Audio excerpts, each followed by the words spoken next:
বেশ লম্বা সময় জুড়ে ৮টার পর থেকে ভোট কালেকশন শুরু হয়েছে। এখন পর্যন্ত ভোট গ্রহণ, শিক্ষার্থীদের রেসপন্স, অনাবাসী শিক্ষার্থীদের আগমন, নারী শিক্ষার্থীদের যারা বাইরে থাকেন তাদেরও আগমন সবকিছু সন্তোষজনক ছিল এবং শিক্ষার্থীরা বেশ ভালোভাবেই আসছে। আর সবাই ভোট দিচ্ছেন, যার যার মতামত ব্যক্ত করছেন। আমরা বেশ কিছু অসঙ্গতিও লক্ষ্য করেছি।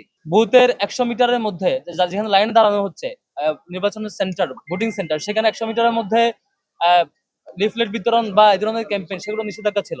আমরা দেখছি ছাত্র দলের দিক থেকে একদম লাইনে এসে এসে ক্যাম্পেইন করা, লিফলেট দেওয়া, বিভিন্ন কাগজ দেওয়া, এই ধরনের অব্যাহত প্রত্যেকটা সেন্টারে ঘটেছে। আমরা কনসার্ন জানানোর পরও সেটা এখনো থামানো হয় নাই। এভাবে এগুলো আচরণবিধির লঙ্ঘন এবং যারা লাইনে দাঁড়াচ্ছে তাদের জন্য একটি বিরক্তির কারণও বটে। নির্বাচন কমিশন কেন ব্যবস্থা নিচ্ছে না আমরা জানি না, এখনো সেই পক্ষপাতদুষ্ট আচরণ করছে। একই সাথে ইসলামী আন্দোলন বাংলাদেশ নামে যে সংগঠনটি, তারা অভিযোগ জানিয়েছে, আপনারা দেখেছেন ইউলেবে তাদের পুলিং এজেন্টকে বের করে দিয়ে ছাত্র দলের পুলিং এজেন্টকে অ্যাক্সেস দেওয়া হয়েছে, এরকম অভিযোগ তারা দিয়েছে। এটিও খুবই কনসার্নের জায়গা। এই ধরনের আচরণগুলো খুবই পক্ষপাতদুষ্ট আচরণ এবং প্রশাসন রীতিমতো আগের মতোই এখন পর্যন্ত এসব ব্যাপারে নীরব থাকছে। ছাত্র দলের ব্যাপারে কনসার্ন জানানোর পরও ইমিডিয়েট যে অ্যাকশন নেওয়ার কথা ছিল সেটি না নিয়ে এখনো নীরব ভূমিকা, খুবই দুঃখজনক। এরপর আমরা ঢাকা বিশ্ববিদ্যালয়ের শিক্ষার্থীদেরকে অনুরোধ করব, এই ডাকসু নির্বাচন আপনাদের জন্য, সকল শিক্ষার্থীর জন্য, যে শিক্ষার্থীরা নিজেদের মতামত ব্যক্ত করতে আসবে।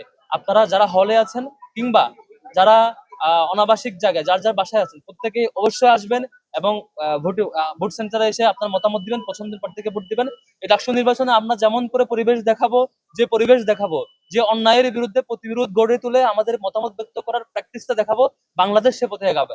আমরা যদি ভালোভাবে দেখাতে পারি যে গণতান্ত্রিক প্র্যাকটিসটা ঠিকভাবে করা যায়, আমরা যদি দেখাতে পারি যে কোনো অপশক্তি অপতৎপরতাকে রোধ করা যায়, আমরা যদি দেখাতে পারি আমাদের স্বাধীন মতামত ব্যক্ত করে পছন্দের প্রার্থীকে জিতিয়ে নিয়ে আসা যায়, আমরা যদি দেখাতে পারি আমাদের যে প্ল্যানে থাকুক না কেন, যে চক্রে যে প্ল্যানে থাকুক না কেন, আমরা শিক্ষার্থীরা যার যার জায়গা থেকে যার যার অধিকারকে প্র্যাকটিস করবে, অন্য কেউ এখানে বাজে প্র্যাকটিস করতে পারবে না, সেটুকু দেখাতে পারলে তবেই বাংলাদেশ সে পথে আগাবে। আগামী আগামী আগামী পথ চলায় বাংলাদেশ যত গুরুত্বপূর্ণ ইভেন্ট আসবে প্রত্যেকটা ইভেন্টেই সেভাবে আগামী বলে আমি প্রত্যাশা করছি। শিক্ষার্থীদের অনুরোধ করবো বাংলাদেশকে পথ দেখাতে, বাংলাদেশের আগামীর যাত্রাকে পথ দেখাতে প্রত্যেকে ডাকসু নির্বাচনে আসবেন, অংশগ্রহণ করবেন, শিক্ষার্থীরা ভোট দিবেন এবং ভোট দিয়ে আমাদের ডাকসুর যে সত্যিকারের যে প্রত্যাশা আমাদের এবং সকলের মতামতের ভিত্তিতে প্রতিনিধি নির্বাচন করা, সেটি করবেন।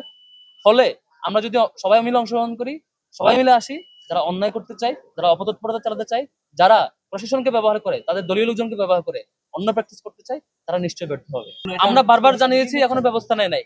এবং ইসলামী আন্দোলন বাংলাদেশ তারাও তাদের পুলিং এজেন্টকে বের করে দেওয়ার যে ঘটনা, ইসলামী ছাত্র আন্দোলন বাংলাদেশ তাদের পুলিং এজেন্টকে বের করে দেওয়ার যে ঘটনা, সেই ঘটনায় তারা বারবার ফোন দিয়ে জানিয়েছে, এখনো তারা সেই ব্যবস্থার ফিডব্যাক পায়নি।